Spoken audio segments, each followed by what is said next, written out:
So Sharell, the optimal situation for mission trips is to have them be experiences of mutuality and a partnership between the group that is going somewhere and the group that is receiving them, as opposed to the more hopefully archaic now, but sometimes still crops up, the top-down model of we have something to give to this group of people.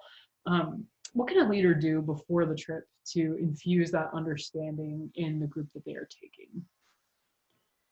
So I think a part of what you do is you have an intentional mindset of that, so that when you are intentional in your mindset of finding ways for this to be a partnership and a mutual exchange, it's a whole lot easier to identify those moments when they come.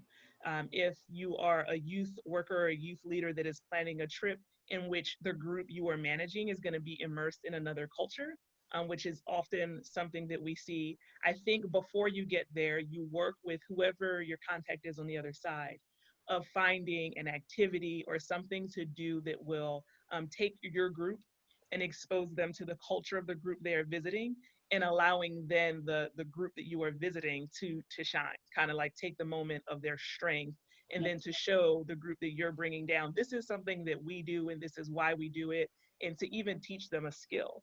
I think a lot of ways, and a great way to do that is usually over meals. When you talk about the different, kind of cuisines in different cultures, even in different sections of the country, like, we think we do barbecue up north, but the South, the South really does barbecue well. It's what they do. Right. Or even like if you're in Louisiana or Mississippi, kind of like the Creole seasonings in the foods and things like that.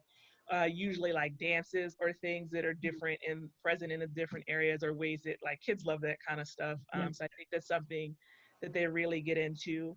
But really, I think the thing is that when you get there, the group that you are coming to help or the group you're assisting has something to offer.